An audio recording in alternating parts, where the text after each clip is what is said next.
हमने इलेक्शन से पहले हमारे इलेक्शन वादे में कहा था कि मैनिफेस्टो में मंशूर में कि कांग्रेस की सरकार बनेगी तो हम रिजर्वेशन देंगे।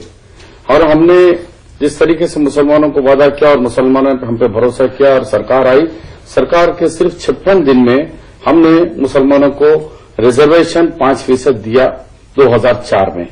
लेकिन उस जियो को चैलेंज हुआ और जस्टिस सुदर्शन रेड्डी साहब के 5 जजेस के एक कमेटी जजेस का पैनल बैठा और वो कॉन्स्टिट्यूशनल बेंच दस्तूरी बेंच ने कहा कि भाई आप रिजर्वेशन दे सकते हैं, लेकिन बीसी कमीशन के बगैर आप माइनॉरिटी कमीशन की रिपोर्ट लेके बनाए हैं, लिहाजा ये नहीं चलेगा। आपको रिजर्वेशन देना है तो बीसी कमीशन कायम करो। उसमें हमने कहा कि बीसी कमीशन 1994 में हमने बनाया जस्टिस पुट्टुस्वामी कमीशन जी को, लेकिन उन्होंने 10 साल कमीशन में रहे बगैर कोई रिपोर्ट देके चले गए और तेलुगु देशम की सरकार 10 साल में 6 एक्सटेंशन दिया उन्हें, लेकिन कोई रिपोर्ट नहीं मांगी। अब 2004 में हम देंगे, फिर एक नया कमीशन, वो 10 साल लेगा, हम नहीं। जब जस्टिस सुदर्शन रेड्डी साहब ने 2 चीज कही है, एक तो तुम 3 महीने में कमीशन बनाओ और 6 महीने में रिपोर्ट मंगाइए। कि जब फिर हमने कमीशन बनाया, 3 महीने के बाद 2 महीने में कमीशन बनाया और कमीशन ने 6 महीने में रिपोर्ट दी। वो रिपोर्ट फिर को असेंबली में बिल पास हो गया। उस पर जस्टिस बिलाल नस्की का 5 जजेस का हाईकोर्ट का दस्तूरी बेंच बैठा और उस बेंच ने 2 चीजें कहे हैं। एक कहा कि आपने मुसलमानों को मजहबी तौर पर, रिलीजन के तौर पर कहीं रिजर्वेशन नहीं है, लेकिन जो मुसलमान समाजी तौर पर सोशली बैकवर्ड है उन्हें रिजर्वेशन दे सकते हैं, लेकिन उसको आप उसमें कमेटी जो कमीशन की रिपोर्ट में उसको स्टैब्लिश नहीं कर पाए हैं। नंबर 2 ये है कि आपने 5% रिजर्वेशन दिया, जबकि स्टेट में 46% रिजर्वेशन मौजूदा है।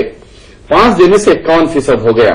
51 देने से सुप्रीम कोर्ट ने इंदिरा साहनी जजमेंट में ये कहा था कि 50 से ऊपर अगर रिजर्वेशन जाएगा नहीं किए तो कुछ उसका स्पेशल कारण भी बताना पड़ेगा।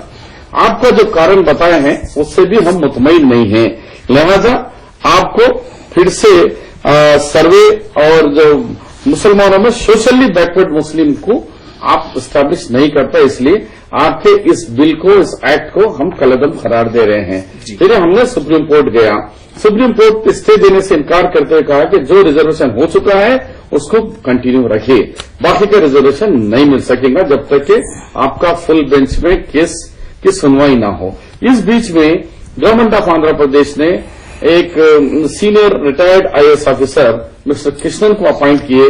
कृष्णन अब जो बीसी कमीशन की रिपोर्ट जो आ गई है, डी सुब्रमण्यम उसके चेयरमैन थे, उन्होंने अपनी सिफारिशात हुकूमत को दे दी। अब हुकूमत ने जो ऐलान किया उसकी नौयत क्या है? 2 चीज, एक तो जो कमीशन इस दफा हमने 4 दफा कोशिश की। 1970 में मुसलमानों को बैकवर्ड में मिलाए, फेल हो गए।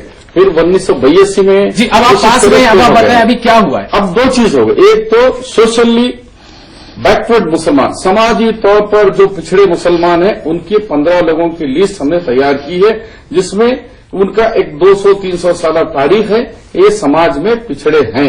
उसका सबूत पीपुल्स रिप्रेजेंटेटिव एक्ट बुक में है, निजाम सरकार के 1931 के बुक में है, ब्रिटिश सरकार के सर्वे में भी है कि ये लोग पिछड़े हैं। तो उसको हम साबित को आपने रिजर्वेशन के दायरे में रखना है। उसके साथ साथ 5% की वजह से अकाउंट पे जाने से सुप्रीम कोर्ट के आदेश के खिलाफ था, तो उसको 4% किए। हम सुप्रीम कोर्ट के अंडर कंट्रोल 50% के अंदर आ गए हैं। इस वजह से 5 को 4 करना पड़ा। सारे मुसलमानों को, अभी भी हमारी इच्छा है कि सारे मुसलमानों को रिजर्वेशन में लाएं, लेकिन दस्तूर कॉन्स्टिट्यूशन उसको एक्सेप्ट नहीं कर रहा है। जी, इस वजह से शबीर साहब का कहना है कि और कानून की कुछ पाबंदियां हैं, उसकी वजह कर जो इनसे बन पड़ा, कुछ हद तक पास हुए हैं, जैसा इनका कहना है। फेल हो रहे थे पहले, अब पास हो गए हैं। उन्होंने ये कहा कि अब ये चीज कर दिया है।